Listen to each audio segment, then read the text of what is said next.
Saudi अरब से एक बड़ी अहम खबर सामने आई है जिसमें सऊदी अरब का एक शहरी जान की बाजी हार गया और ठीक कुछ ऐसा ही यहाँ पे मामलात देखने को मिलते हैं जैसे हज में। और कई सवालों के जवाब मिल सकते हैं कि भाई जिस तरह से हज में सऊदी हुकूमत हुज्जाज को नहीं बचा सकी, ठीक वैसे ही अपने शहरी को भी नहीं बचा सकी। अब इसके पीछे वजह क्या है ये आप आगे चल के जानेंगे। इस वीडियो के शुरू में ही अर्ज़ कर दूं कि मैं इस खबर को ख़ास इसलिए शेयर कर रहा हूं कि मैंने ये देखा कि हालिया दिनों में ये जो गर्मी को लेके, मुशक्क़त को लेके सोशल मीडिया पे बातें चली तो महसूस किया कि बहुत से लोग ये कह रहे थे कि हम हज नहीं करेंगे, अगर करेंगे तो अपने साथ किसी और को लाएंगे, इतने पैसे होंगे तब करेंगे। यानी जो बुज़ुर्ग अफराद हैं और इसके साथ जवान भी, वो शायद डर गए हैं कि इतनी गर्मी होती है कि लोग मर जाते हैं। मैं ये क्लियर करने के लिए इस खबर को शामिल कर रहा हूँ कि हज अल्हम्दुलिल्लाह बहुत आसान है। इसके अंदर तरीके सलीके से चला जाए तो बुखार तक भी नहीं होता, मरना तो दूर की बात। तो हौसला बढ़ाने के लिए ये बात कर रहा हूँ। अब एक खबर सुनिए। सऊदी अरब के इलाके शुकारा से ईद के रोज़ से एक बंदा गायब हो गया जो सऊदी शहरी है, उम्र इसकी 40 साल। अब हुआ क्या है कि ये सहरा में जाता है और इसकी गाड़ी, मोबाइल फ़ोन, तमाम चीज़ें लोकेशन से हट गई।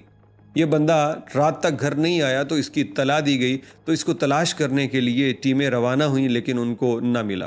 फिर अगले दिन दोबारा से ड्रोन कैमरे की मदद से, मुख्तलिफ़ गाड़ियों की मदद से इसे सहरा में, जहाँ से इसकी गाड़ी सहरा से उतरी थी, तलाश करने की कोशिश की गई लेकिन ये ना मिला। इसको मुसलसल कई रोज़ तलाश किया गया और इसकी कोई ख़बर ना मिली। कंफर्म हो गया कि ये बंदा अब ज़िंदा नहीं रहा होगा, क्योंकि सऊदी अरब में जितनी गर्मी पड़ रही है तो सहरा में किसी इंसान का इतने दिन ज़िंदा रह पाना मुमकिन नहीं है। तो बिलाखिर 6 रोज़ के बाद 2 मुख्तलिफ बड़े इदारे रेस्क्यू के जो इस पे काम करते हैं, जिनका काम ही गुमशुदा लोगों को सहरा में तलाश करना है, वो अपने पूरे वसाइल के साथ लगे रहे और 6 रोज़ के बाद बिल आखिर इस शख्स की लाश उन्होंने तलाश कर ली। शुकारा के सहरा में एक नाम बताया गया, उस वादी के करीब इसकी गाड़ी मिली। फिर वहाँ पे फिंगरप्रिंट देखे गए, फुटप्रिंट जो हैं, फुटप्रिंट की मदद से इसकी तलाश की गई तो ये अपनी गाड़ी से तकरीबन 9 किलोमीटर दूर जा चुका था रास्ते की तलाश में। इसने बड़ी हिम्मत की, बहुत कोशिश की, लेकिन सहरा से कौन जीत सकता है। जैसे समंदर से जीता नहीं जा सकता, वैसे सहरा भी बंदे को निगल जाता है। 6 रोज़ के बाद इसकी लाश मिली है जो अपनी गाड़ी से 9 किलोमीटर दूर था। ज़िंदगी की तलाश में, बचने की तलाश में मेहनत की लेकिन कामयाब ना हो सका। अब ख़वातीन हज़रात, ये वो बुनियादी वजह है कि सऊदी अरब, जिसके पास इतने हेलीकॉप्टर्स, जिसके पास इदारे, जिसके पास वसाइल, और कोशिश भी की लेकिन वो अपने ही एक बंदे को नहीं बचा सके, तलाश के बावजूद नहीं बचा सके। क्यों?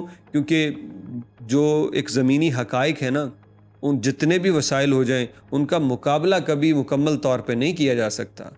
अपने शहरी को बचाने की बेशुमार कोशिश इसलिए नाकाम हुई क्योंकि बहुत बड़ा इलाका था, उसमें एक बंदे की कितनी बॉडी होगी वो नज़र नहीं आया, वो बंदा जान से गया।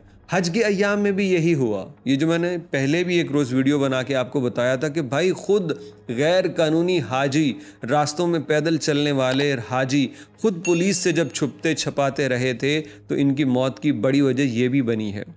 यानी एक तो गर्मी के रास्ते, एक पैदल, एक सर पे कोई चीज़ नहीं, दूसरा इतने बड़े बड़े बैग उठा रखे हैं। फिर ये लोग जब पुलिस से बच के रास्तों में कहीं भटके तो सुनसान रास्तों पे पुलिस नहीं होती, सुनसान रास्तों पे पानी, हॉस्पिटल की एम्बुलेंस नहीं होती। वहाँ पे जब एक वक्त आता है तो बंदा निढाल होकर गिर पड़ता है तो फिर कुछ ही वक्त के बाद उसकी मौत हो जाती है अगर इब्तदाई तिब्बी इमदाद ना मिले। तो सऊदी हुकूमत तमाम की तमाम मसरूफ़ थी उन हुज्जाज की खिदमत में जो मिना के अंदर थे, मुज़दलिफ़ा, अरफ़ात के अंदर थे, अपनी हुदूद के अंदर थे। तो जो बाहर से आने वाले वायलेटर्स थे उनके ऊपर निगरानी करें, उनको वो इब्तदाई तिब्बी इमदाद दें या कुछ और करें। तो ये कुछ हक़ाइक़ थे जो मैंने सोचा आप तक पहुँचाएँ इस मिसाल से कि उनका अपना बंदा भी वो रेगिस्तान में जाके भटका, मर गया, नहीं बच सका।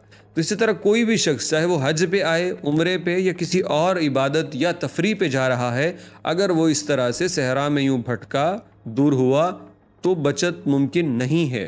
क्योंकि ये कुछ चीज़ें जो आसमानी हैं, जो मौसमियाती हैं, उनसे ना इदारे मुकाबला कर सकते हैं, ना इंसानों के बस में है। सिर्फ़ एहतियात ये करनी है कि मुकम्मल एहतियाती तदाबीर के साथ हज, उम्रा और तमाम मनासिक की अदायगी की जाए। अगले साल भी ज़रूर आइए, लेकिन छतरी, साए वाले रास्ते और हुकूमत की बात मान के चलिए। इंशाल्लाह कोई मौत नहीं होगी।